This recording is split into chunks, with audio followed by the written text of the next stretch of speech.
You guys were a big contributor to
program. Advice and opinions expressed during the program are solely that of Hire Insurance, not WBEV or Good Karma Brands. We go now to the Daily Dodge TV studio. Got to get used to saying that. And here is your host, Wade Bates. Does that make? I think that makes sense. The Daily Dodge TV studio, Jeff Hall. Thank you so much for handing that off here today. This is Senior Solutions on the 95.3 WBEV, and you can also watch at dailydodge.com here today as we have Sandy. Sandy still, I was playing with my screen, Sandy. That's what happened. If people are watching on Daily Dodge TV because I was trying to get it set up. I was going to say I need to come around more often if you can't remember my name. No, I was looking at my Daily Dodge TV screen here, and I see if you look at it, people are on Daily Dodge TV. I hit the button that's supposed to be close up, but for somehow I'm out of the picture. Oh. I don't know what's happened. Somebody moved the camera here. That's what they did. I can see it turned a little bit right there. Uh-oh. So you're gonna have to slide your chair. Well, we're gonna have to go with the wide shot today, if that's okay. So hey, I don't care. I'm flexible. So that's good. You can shut it off for my part. It's all right. If you want to take a look at us, you can do that here on 95.3 WBEV and Daily Dodge TV. I guess how's everything at Hire Insurance? Oh, a little bit busy, but Yeah. we're hanging in there. You know, summer is slower, but when we get toward, I shouldn't say the end of summer, but this is kind of getting Sure. to be the end. So now things are kicking in as far as getting ready for the annual election period It is, and all the testing, and yes, the AHIP. So we take one broad test, and then we have to take all the company tests. And you don't just take the test; you have to take the class and then the test. So, you know, you would think that all the Medicare Advantage plans have similar rules, or you know, they're all regulated by the government. So you would think we could just take one big test and it would cover all the drug plans and all the Sure. Advantage plans. But no. No. Each one has their own. First one big one, and then all the little ones. Jeff Hall's a hero. He came and he adjusted the camera that got moved in some capacity. So here we are. We're perfectly centered on Daily Dodge TV. He rescued us. Yeah, the phone lines are always open at 885-4446. So if you want to send me a text, if you have a question, you don't want to talk on the air, and you want to ask Sandy a question, 920-887-9595, and I've got that called up right here. Now, it's been a while since I've talked to you here in studio. I'm Randy. I was just rolling down Broadway in Nashville last week, and there's Sandy Heyer. I know. How did we end up in the same spot in the same week, right? No, but so we had a good time in Nashville, too. You did out there watching your grandchildren dance. We did. We had a lot of fun. You know, there were dances that I've gone to several of the competitions this year, but there were some that I had not seen, some of the group ones. So it was nice to be there. And it was, I wasn't sure about the venue, though. I think the venue was Pretty a little small for, the lines like to get to the restaurant and stuff. Where we didn't have any dancers, so my husband and I would jump in the car and we'd go out for lunch or go out for dinner where, you know, you guys had to stay there for the next dances and things. So I felt bad because the lines were long. Sure, but it was fun. Just so you know, Sandy's how many do you won? Two. Yes. I always forget. Two, and then I have a daughter that for elite dance. They won national championships. They did so well. It was so fun to watch them. There is so much talent in that group. I'm just like awed every time I see them in this region. So it was good running into you on Broadway with the cowboy boots and the honky tonk. No, I did not have my cowboy boots on. It was too darn hot. And how do people walk around in those things? Oh, I could. You could walk around in them. Oh, Can absolutely. you run a marathon? I can walk in heels. Oh, yeah, I walk in anything. My husband always says my feet are made like out of rock or something because I can go in anything. So I ran into you last week, and now I run into you here in the Daily Dodge TV studio. I know. And you mentioned it's like spring training for you. You mentioned okay, you touched on it a little bit briefly there. So it's coming up. What is the exact date? Let's call it opening day. What's the exact day of opening day for people in their plans for next year? Okay, so October 1 is when we can start talking about it. Okay. We're learning about it right now, but I can't discuss it until October 1. And then October 15th, people can start signing up. So okay, and when you say signing up, explain exactly. If somebody's listening and they kind of know, let's start from the basics. Signing up for what, Sandy? Okay.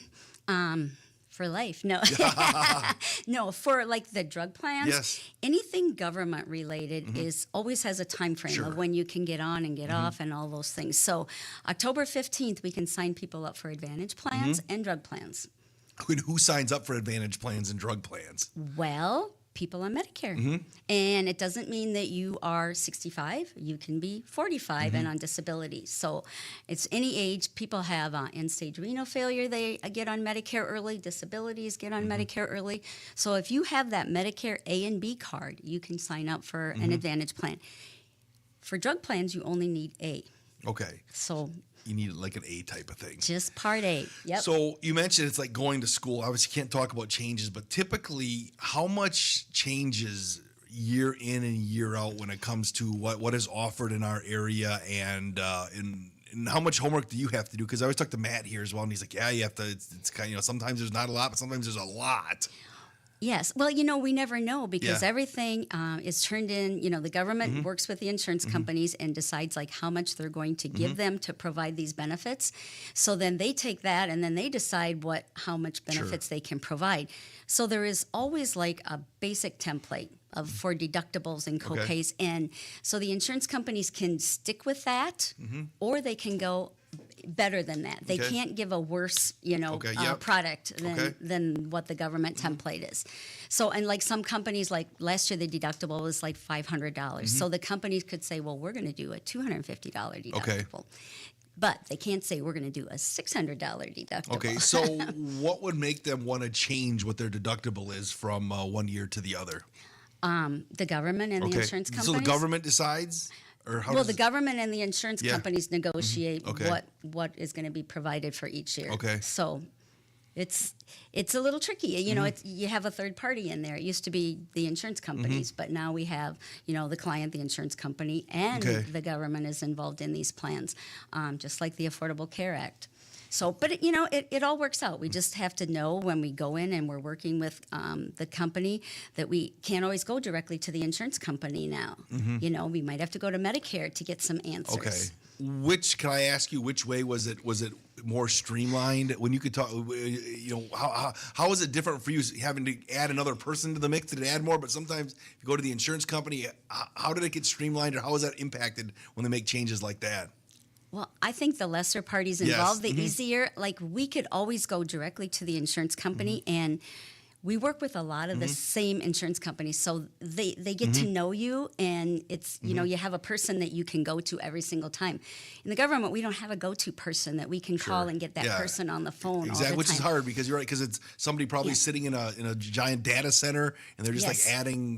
taking a million different phone calls. Yes, and so next time you call, you have somebody Yeah. totally different. So then you're going through the whole scenario Yeah. again, and maybe it didn't get documented Sure. the last time. So then you're starting all over again. Where if you it's kind of like when you have like a primary care provider who kind of knows all of your health care backgrounds, or if you're somebody that just goes to urgent care all the time. Every time you have to go to urgent care for something, you have to explain everything all over again, and you're like, we talked about this, for half an hour with somebody 2 days ago, and now I have to tell it to you all again. Well, but that's true. Yeah. And then getting that information to your primary, like I had my husband in the ER a couple times a couple weeks ago, and then we ended up he ended up staying overnight and had a procedure done.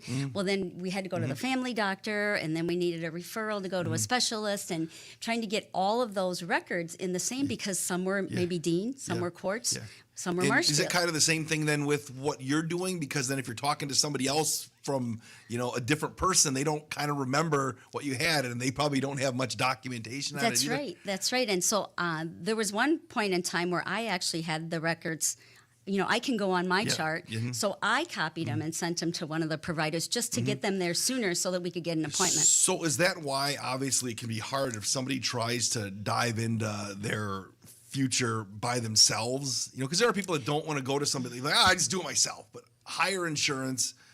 You are an expert. Matt is an expert. Your staff are experts, where they can deal with these people, and they kind of have a better feeling of what's going on, because especially with the way things change and everything, where if you tried to be like, going it on my own, and I'm sure there are people that probably try to do that stuff on their own. I know Al next door has this. I'm taking this. And That's true. And they think, it works for them. Yeah. It's going to work for me. And, we have people that are maybe on a chronic illness plan, and then they're telling their neighbor about it. Well, then the neighbor calls and wants to get on that plan. I'm like, do you have a chronic condition like diabetes or something like that? And they're like, no. And I'm like, well, then that plan is not for you. When you get, so you said, when do you actually, the exact date you get you said you have to know by like October 1st, you said you can start talking October 15th. When do you first, what's the date you first get the information for every year? Well, I am doing some testing right now. Okay. So I have information and things, but it can change up until October 1st. Also, they can change it too? Yes. Whoa. Up until October 1st. So that's why they won't let us talk about it, because they're still negotiating, even though we have to have our testing in now. Okay, why you think that? Is it just a matter of why does the information? I'm just asking questions, because these are why would they give you the information? But It could be different, Yeah. and sometimes it does change. Sure. Do they start negotiating new plans immediately, like for next year's? Once you hit to that October 15th, is the government and everybody starting already looking at next year's already, or when do they start I wouldn't think until the new year, because don't you think the insurance Yeah. companies are going to kind of have to look at their claims experience and things to see what they can and can't do? That would be my opinion. Sure. I am not sure with the government being involved, when they actually do their negotiations, but I do know things can change up until October 1st. We're talking with Sandy Heyer from Senior Solutions Hire Insurance on 95.3 WBEV and Daily Dodge TV. Please give us a call, 920-887-9595 if you have any questions. You can also text on that number, 920-887-9595, or give us a call as well at 885-4446. And if somebody, Sandy, maybe doesn't want to ask a question on the air, again, send us a text, or they can, your office. How do they get in touch with your office? Oh, sure. Jill is there. They can call 920-887-0580.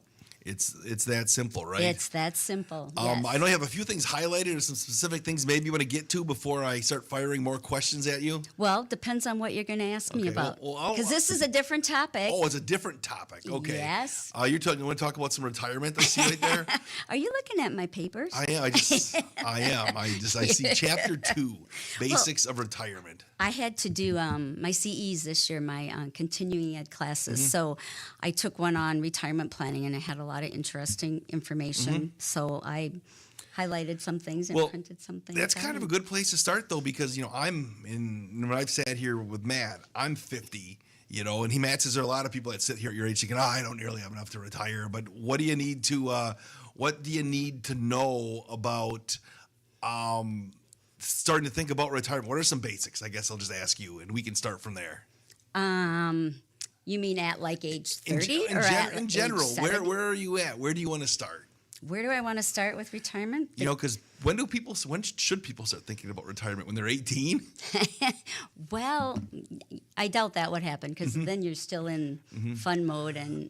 Well, when does your office start getting contact? What's the average age is where people start maybe making contact or asking you when you're out at the Bratfry today? Sandy, I got to start thinking about some things here. Is it 30s? Is it 40s? Is it 50s? I would say 50s. You hit 50 and then you're like, oh. But I would definitely start sooner if you have the option. We did not. Yeah. So in the beginning, my husband is 71. Okay. So they didn't have 401s. Yeah. He worked at Deere, and they didn't have anything like that. We were just had to save on our own. And with 4 kids, obviously we didn't have a lot to save. I felt like we needed everything that we got. So then when they did come into play, we're like, oh my gosh, they have a 401 now. We have to take some of our paycheck and put in there. Well, we can't afford that either. So That's started what a lot of people late. think, right? I know. But once we started doing it, you'd be surprised. You don't see the money, you can live without it. But you don't think you can. Yeah, exactly. So that's one of the things you start to, you always see the charts and stuff where if you start putting, $200 or $100 a paycheck in at like the age of 18 or something like that, you're even in the 20s, and you'll have this many, the average says you'll have like this many, bazillion dollars are ready to go when you get ready to retire, and you can live the life you want in your later years and not have to really worry about stretching the. Do you actually have a document that's kind of got some of that? Sort of. So there was a chart, and it talked about 2 people that both put $5,000 away to start with for 10 years. Okay, so they had $50,000 in contributions.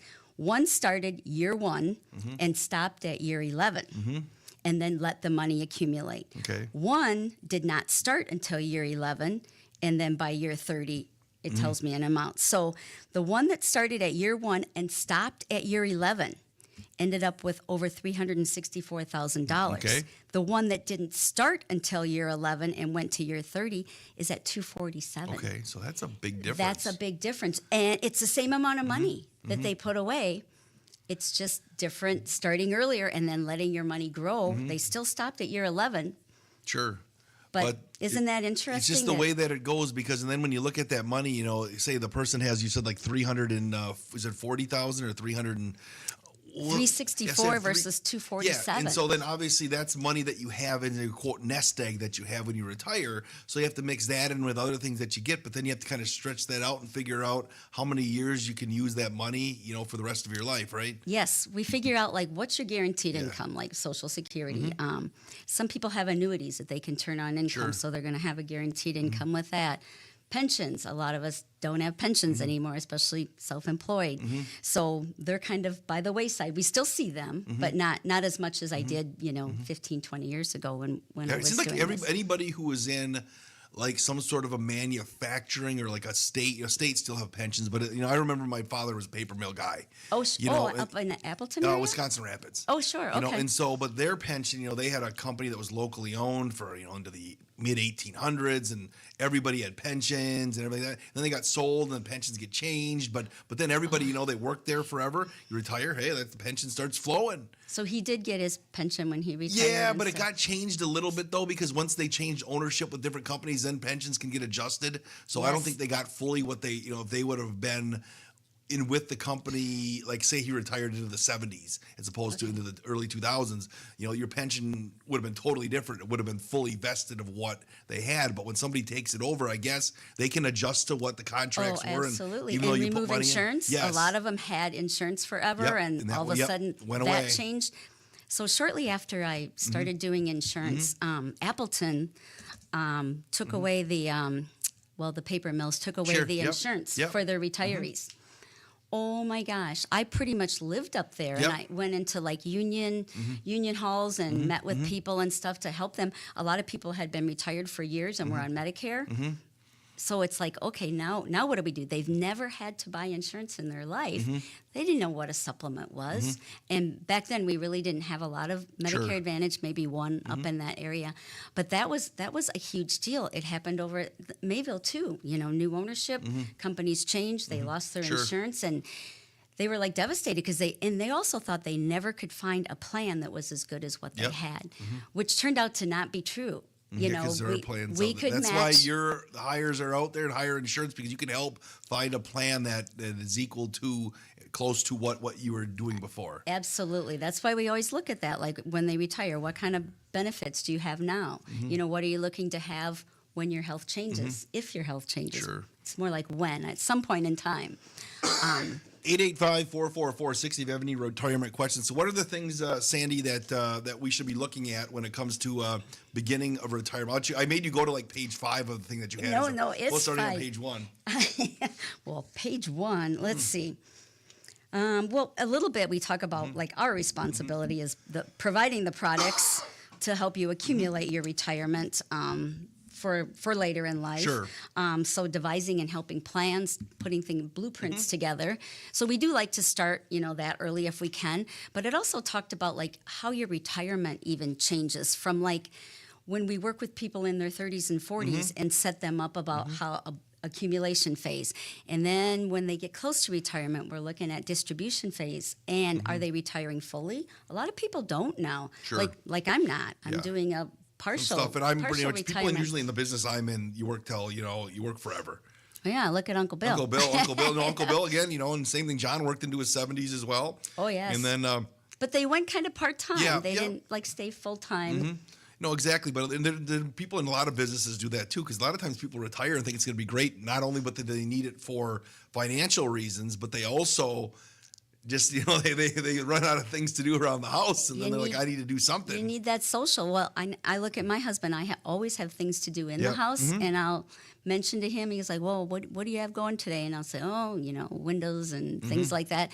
Next thing, he's gone out the door, up in the shop, or he's like, none of that appealed to him. He would rather do things outside. Sure. Whether it's mowing grass or anything like that. But when I start saying all the inside stuff that needs to be done, all of a sudden he disappears. Yeah, I would be content when I retire, just find me a membership to a golf course and just let me go there every day. Oh. I'd be one of those. I don't know. Crystal, my wife, would love to travel. I know she'd like to travel and enjoy. Well, there's compromise there, right? Retirement. You can do both. Like yep. Does she golf? No, she does not. Would she? I don't think she's ever done it in her life. Maybe a couple times. So I don't know. But those are the things you need to think about right when you start to accumulate retirement. Is what kind of lifestyle you want to live? Yes. And what kind of income, what guaranteed income you're going to have, and then what you're going to supplement that income with.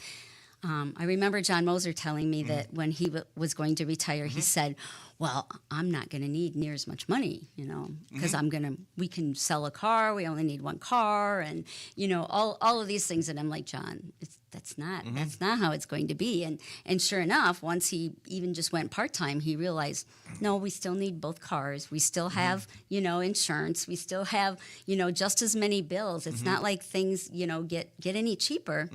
So he yeah, he also collected Social Security while he worked all those years. Yeah. So you do that as well, and like that's one of the questions too. Where people can you kind of know, or does it change? Like, okay, say example, like I got at least 15 years out. You know, if they went at 62, but 65, let's just say that's the traditional age is what people say. Can you kind of figure out like what those numbers are with like your Social Security, what that's going to be, and then is that what you look at? Then how much you have saved up, and you combine them both and see what your income is going to be, and can you manage within that budget, and then you have to figure it out if it doesn't match. Well, usually, people will tell us about what they feel like they need in retirement. Now, if they're making $150,000 and they tell us they're going to live on $75,000, we're like, no, we're not going to do that. Yeah. Okay. It's not. You think you can, but you can't. Right? Yes. They're so used to that income, and a lot of people don't even realize when they come in how much money they're actually making. Yeah. Because some's going here, some's going there, some's going into retirement things, so they don't even look at how much they're actually making, and they're like, well, where's that money going? And then we start putting everything together. They're like, okay, that makes sense, because we are putting some into retirement funds that we're not seeing, and they don't think about that as being part of their income because they're not using it. How many people, obviously in the ideal world, I think, do people when they hit the retirement age where they turn on some of your they turn on their retirement finances, still have mortgages on their house? Is that a thing? I mean, because that's a big thing. All of a sudden, if you can find a way to not have a house payment when, say, you turn 65, that could be anywhere from like $800 to $2,000 a month that's out of the picture. Because if you have a $2,000 mortgage and all of a sudden you're turning on everything, that's a big expense coming out of your savings that you have. Yes, and some people do retire with a mortgage. It's not a recommendation, that's for sure. I mean, if you can get as many things paid off, but like then people will retire at 65 and they're saying, okay, I have my car and it's paid for, my house and it's paid for, but it's like, is that going to be your last car? Yeah. Probably not. If you're going to be retired up to 30 years, I mean, my dad drove into his 90s. Okay. Yeah. Scary, huh? So I've never seen you drive, so I can't judge if it gets passed down. So, but that's the case though too. You look at these things here and you think, oh, I can live without it. But even like cell bills now, people have, and the way, what am I going to watch TV? Oh, I can just put the antenna on my roof. But what happens when the Packers are on Monday Night Football? Yes, you're gonna need a way to do that. And what about inflation? When you want to go? Yes, inflation comes in, and if you have grandkids you like to spoil. Oh, yes. And then what happens when one spouse dies? Are you going to lose a pension? Are you going to lose, you are going to lose a Social Security, one, the lower of the two. But, that can make a big difference. I mean, even if your spouse is getting $1,000 a month and passes away, to have your income drop in your 70s or 80s, $1,000 a month is a big deal.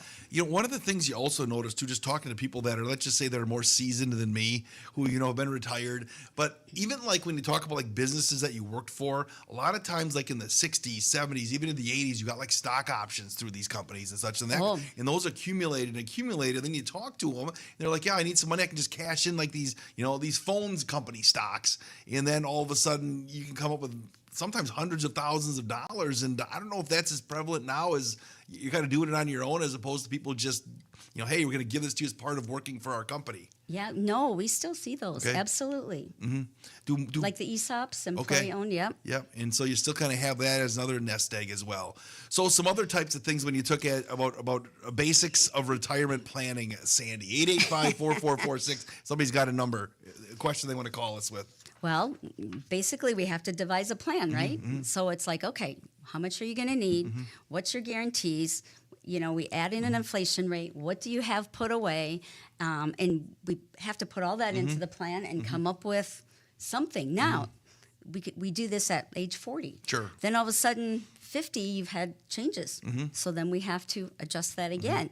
Then all of a sudden, when you're close to retirement, things have changed. So then we're going to look at that again. I mean, it's not like you can't just set it and forget it. Even people that are already retired that come in and they're like, okay, this is what we have going on now. And it's like, okay, we need to make some adjustments here, or you're going to run out of money, or the legacy you have planned is not going to work out. Or we don't see as many where people are like, I want to leave this legacy to my kids or grandkids, this lump sum of money. We don't see that like we used to years ago. People know. spend it now. Well, we're living longer. Yeah. I think that makes a big difference. Or if your health changes, I mean, some people are forced to quit working in their 50s and they were planning on working until 70. So that's all of a sudden your health changes and you're unable to work.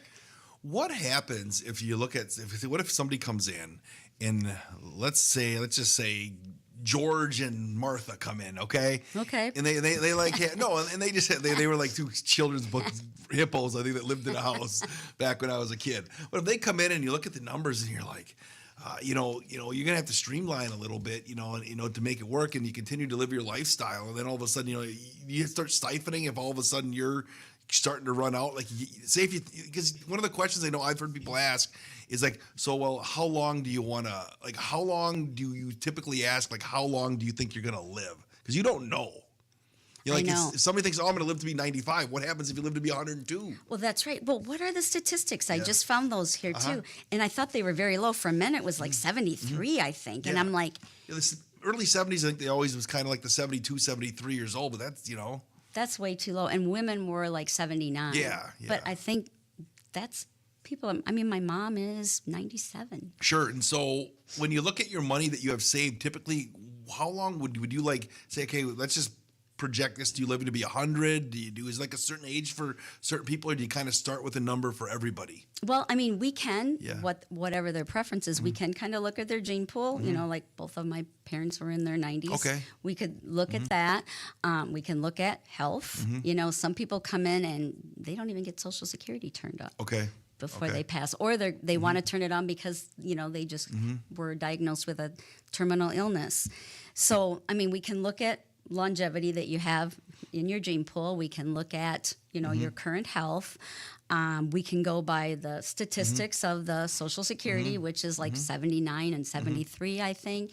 I don't like to do that. Sure. We usually project 30 years of retirement. Okay, so about 30 years is kind of a number that you put when you retire, just to make sure you're because you'd rather have. I don't think you'd rather have too much than not enough, right? Oh, absolutely, yeah. You don't want to outlive your money, but I mean, obviously that does happen. Or if all of their money's, say, in the stock market and a 2008 hits and they're either back to work or a big lifestyle change. Because I remember that, because people that were younger like me in 2008, I was like 30.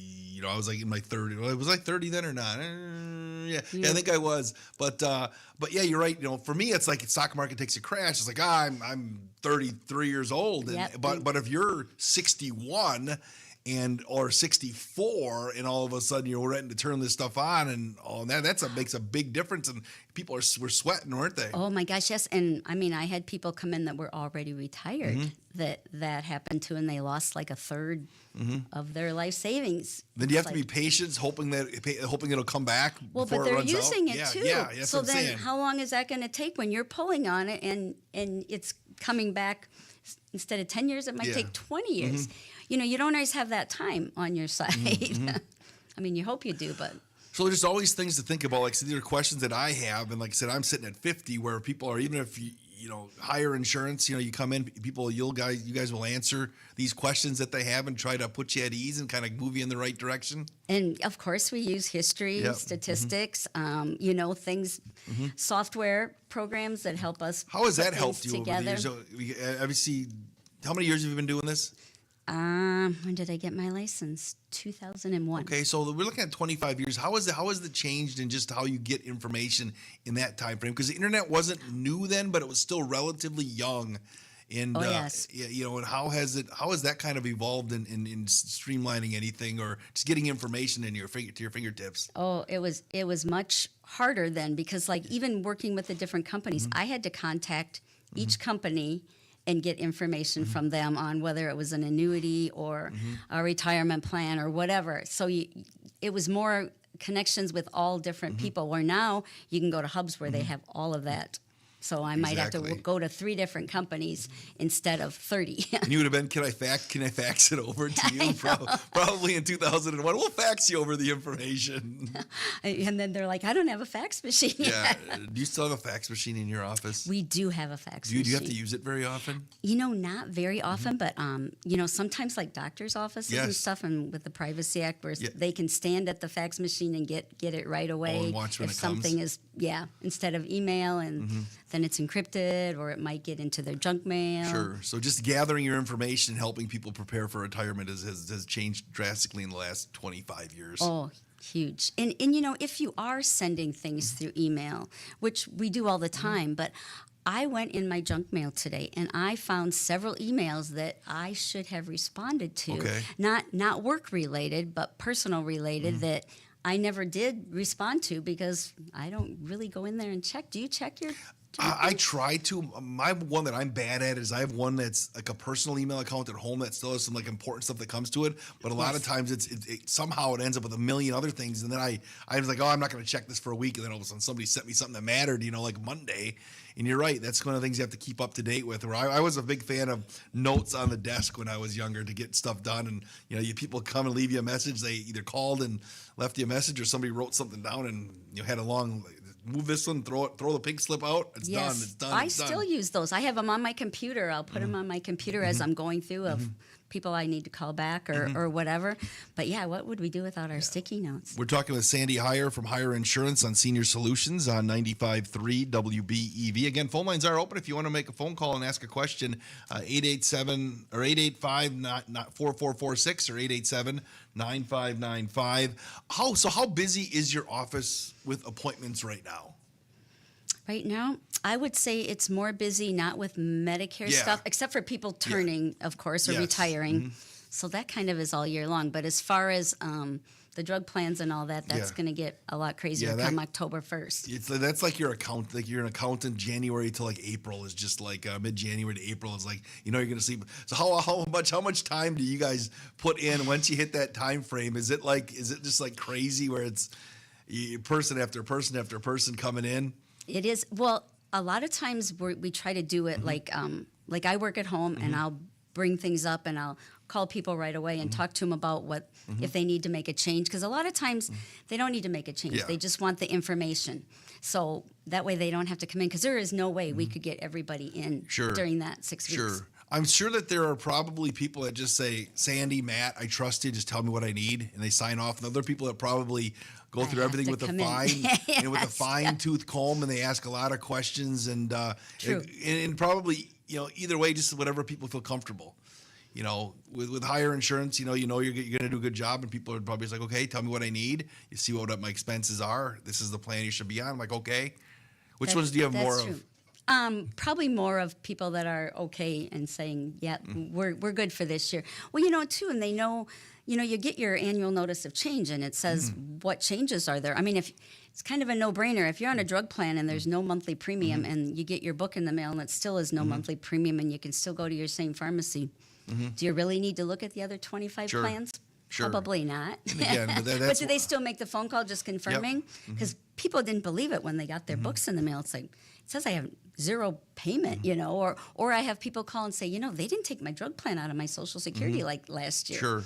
So at what point do people start getting emails and things mailed to them with, let's just say, advertising plans for the upcoming year where they have to decide? Because you get literature on that, don't you? Do the companies send them out to you? Oh, absolutely. Yeah. They're probably getting things now. Okay. Even though things aren't officially official? not like from their Yeah. company, but yeah, anything you're getting now is advertising. So how do you sift through when you say if you're getting like 3 or 4 things a day or how do you sift through knowing what's like legit, knowing what you should do when you start seeing it's like election season, you open up your mailbox and there's a million things. How do you even dive into those types of things? Well, I think it is hard for people, especially the older we get, because they want to make sure that it's not something they have to act Sure. on. So a lot of times they'll call, and then once we find out what's somebody's sending out, or we tell them to look at the bottom, and it'll say we are not affiliated with any government agency, that type of thing. So then then they're comforted Sure. saying, okay, we're like, just throw it away. I mean, and most of the time that is the way it goes, but like Social Security or Medicare are not going to email you. No. They're not going to text No, you, exactly. but people still get concerned, like, oh, it says I'm supposed to do something, or I owe money. And it makes you nervous because you think, well, what if it is real? What do I do? Yes. You Well, know, yeah, and- they don't want anything to lapse or, something to happen to their plan that they're on by not If you have any making a payment. questions when they set your appointment with Heyer Insurance, bring them all in. Bring them all in. Oh, yeah. We used to have people come in with bags of bags. when they're turning 65, because they get so much from every company, every insurance agent, and they don't know what's legit. So they bring it in, and I'm like, garbage, and we have a bonfire. Yeah, Exactly. Just roast amazing. marshmallows. Well, no, it's amazing though. Just the amount probably that goes into investing to send out mass mailings to, because how many people turn 65 every single year, right? Well, and then every season now too, they redo that. They're sending it to people already on Medicare plus the new people. I don't know. And then they're calling. I had people tell me last year they were like being, I want to say, like harassed because they got so many phone calls by the same people, like 5, 6 a day, and that is just wrong. I don't care who the agent is or who the company is, but a lot of times it's people out of state. Sure. Are you already scheduling appointments for people like after that October 15th date?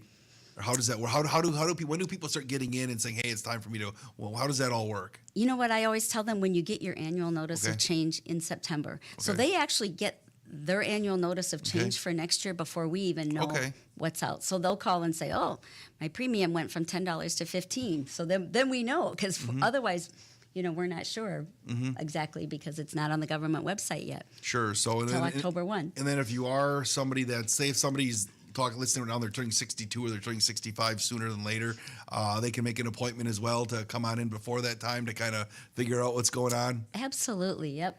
You can make an appointment anytime and come in. A lot of times people just have questions, about, okay, annual election, I'm good with everything I have, but can you just verify this? Or they get something in the mail they want us to look at, and we're like, just bring it in. Now I'll say, take a picture with your phone and send it to me. Exactly. And then you can take a look especially at if they're out of town. For them to drive in and us to say, oh, it's garbage, throw it away. It just doesn't make sense to make people do that. Sure. And then if you're like even earlier in the process as well, if you want to maybe start that plan, start that path to seeing where you're at financially, typically what would happen in an initial meeting that somebody would have, say if it's like somebody that's just turned 40 and they're like, I've been kind of neglecting this, I want to make an appointment. What would happen first time they'd come into your office and say, I'm going to start thinking about retirement and where I'm at 25 years from now? What I should be doing? We always tell them, bring your stuff in. And if you're married, bring the household stuff in. But once in a while, we have a spouse come in and say, this is what I have, and I want to set up a retirement plan. But if you're married, we live in a marital property state. So we actually need everything, because you don't want, it's going to change. If anything happens, it's 50-50. So we need everything. And that's sometimes is hard, because people don't share finances when they're married sometimes. So you don't know, right? So how do we set up a retirement plan with just what one spouse has? Because then that spouse dies, we don't know what the surviving spouse is going to get. So again, lots of questions, and that's why we like Hire Insurance, because you can put people at ease as they head down the home stretch of their working life, or just and enjoying their retirement. Keep it simple, and never be afraid, even if you're in retirement, to say, hey, just look at this. Am I going to run out of money? What's going to happen when my spouse dies? Or, we can look at a plan and say, this is what. What do people do if they run out of money? Go back to work. Is that kind of what you have to do? Or right? go on Medicaid. Okay. Or just live, if your Social Security is over what you qualify for Medicaid, you just have to live with what you have. Gotcha. But I notice people are working a lot later. We're living a lot longer, and we're working a lot later. Sure. So, awesome. I mean, my dad, 62, that was just the magic age, 62. He retired and got his Social Security and got his pension and done. There was no thought process or no plan. I have a friend who's 5 years younger than me and got into the podcasting business, early on, and he kind of found something that worked. And he's like younger than me, and he talked to his person, a different part of the state, and he's retiring like in the next year, because he's like, I can just screw around and do what I want because I have enough for me and my family, which is some people have that luxury, right? Oh yeah, we don't see a whole lot of that though. No, but there are people that have that happen. I mean, absolutely, or inheritance. Yes. I had a couple come in. Do we have time for a story? Yeah. Yep. Okay, I had a couple come in, and basically it was kind of living paycheck to paycheck, and there wasn't near enough for retirement. And she was older than him. He was still working. She was on Medicare. And we're like, you got to keep working. I mean, there was just no way anything could happen. And about a month later, I saw that same name in the book again. They weren't from this area. I'm like, why are they coming back in? I already went through that. You need to stay working. And here came in and inherited a bunch of money. Okay, yep. So it's like, wow, I mean, that doesn't happen real Nope. often, but I'm like, wow, you're just so happy for them then that they can retire and live their life that we didn't think they were going to be able to. Well, if somebody would like to make an appointment or have any questions, how do they get in touch with you at Hire Insurance? Our phone. Well, we're at the Heritage Village Mall. Or wait, is it just Heritage Mall now? Right? Is Village I out of there? trust you. Okay. You go there every day. Well, no, not. Oh, now. not every day. Not every day now. Not for the summer. But the phone number is 920-887-0580.